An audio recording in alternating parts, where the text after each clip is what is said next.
Every year, tax season rolls around, and most homeowners leave money on the table simply because nobody walked them through what's actually available to them. There are deductions, credits, and policy changes right now that directly affect your finances as a homeowner, and some of them have changed recently in ways that matter. If you have a mortgage, the interest you pay on that loan may be deductible on your federal taxes, meaning you could be taxed on a lower amount of income. To use it, you'd need to itemize your deductions rather than take the standard deduction. Since 2018, when the standard deduction nearly doubled, most people actually come out ahead just taking the standard. So this doesn't automatically benefit everyone. But if you do itemize, the deduction typically applies to loans up to $750,000 on a primary or secondary residence. That covers purchases, refinances, and home equity loans if the funds went toward improving the property. Your lender sends you a Form 1098 each year showing exactly how much interest you paid. That's the number your accountant works with. Whether itemizing makes sense depends on your loan size, your property taxes, and what else you're deducting. It's worth looking at every year. Property taxes work similarly. The deduction has existed since the modern tax code started in 1913, but how useful it is depends entirely on your situation. Back in 2017, the Tax Cuts and Jobs Act nearly doubled the standard deduction, which dropped the number of people who actually itemize from about 1 in 3 down to roughly 1 in 10. A $10,000 cap was also placed on what's called SALT, state and local tax deductions, which includes property taxes. That cap has been in place since 2018, but as of July 2025, that limit was raised to $40,000 for tax years 2025 through 2029. That's a significant change, especially for homeowners in higher tax areas. After 2029, it's set to drop back to $10,000 unless Congress acts again. If you're in a market with higher property taxes, this is a conversation worth having with your tax professional right now. If you work from home and run your own business, freelance, self-employed, side hustle, there's a deduction a lot of people overlook.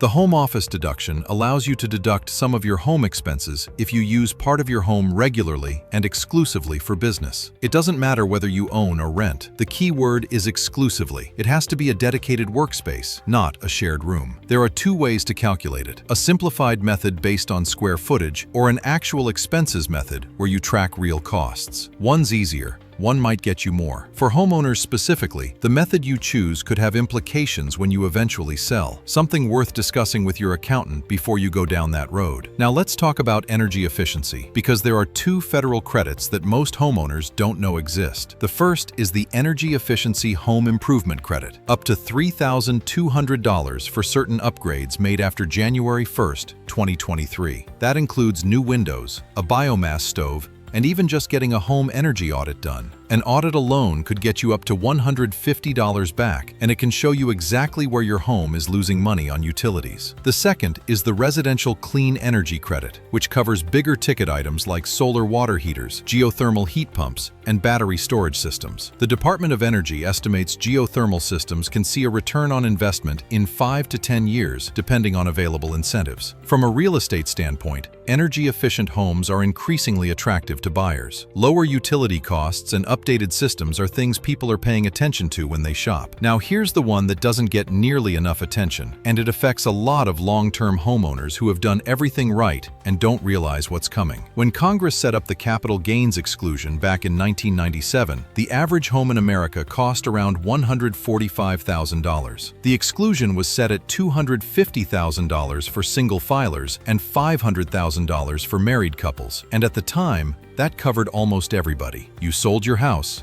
you were fine. That was almost 30 years ago. Home values have more than tripled since then. The exclusion hasn't moved. According to research commissioned by the National Association of Realtors, roughly 34% of homeowners, about 29 million households, are already sitting above that $250,000 threshold. By 2030, that number could climb to 56%. By 2035, projections suggest nearly 70% of American homeowners could be above the cap. That's not wealthy investors. That's the retired couple who bought their house in 1998, paid it off, watched the neighborhood appreciate, and now wants to downsize. That's the family that's been in the same home for 25 years. They built equity, which is exactly what homeownership is supposed to do. And now selling means a potentially significant tax tax bill that nobody told them was coming. NAR calls this the capital gains cliff. And it's not just a problem for sellers. When people can't afford to sell, they don't. And when they don't move, that inventory stays locked up. Fewer homes on the market means more competition, higher prices, and first-time buyers getting squeezed out. NAR has been pushing for legislation called the More Homes on the Market Act, which would double the exclusion to $500,000 for individuals and $1 million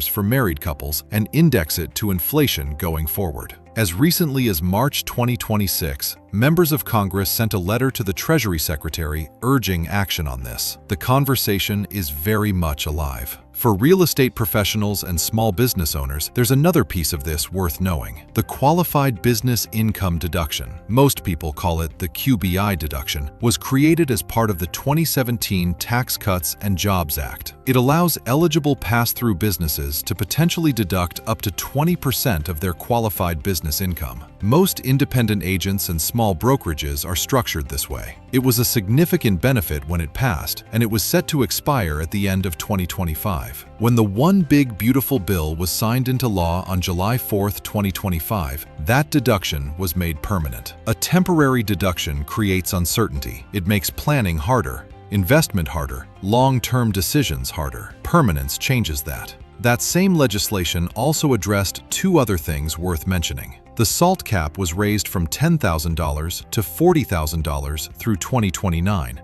which we already covered. But there was also a provision being floated during those negotiations that most people never heard about: a cap specifically on state and local tax deductions for businesses and investors. For real estate-related businesses, property taxes are often one of the biggest operating expenses. A cap like that could have been significant. That provision was left out of the final bill. The 1031 exchange also came through intact. That's the provision allowing real estate investors to defer capital gains when they swap one investment property for another. It's been under threat in recent years. There were proposals to cap it or eliminate it entirely. It survived. For investors, that certainty matters as much as the provision itself. The bottom line across all of this is that tax policy has a direct impact on how the housing market functions. It affects whether long-term owners sell, whether investors move capital, whether small business owners can plan and grow. These aren't abstract policy conversations. They show up in inventory numbers, in affordability, and in whether deals actually get done. None of this is tax or legal advice. Every situation is different, and for anything specific to yours, your accountant is the right call. But understanding what's happening at the policy level is part of being an informed buyer, seller,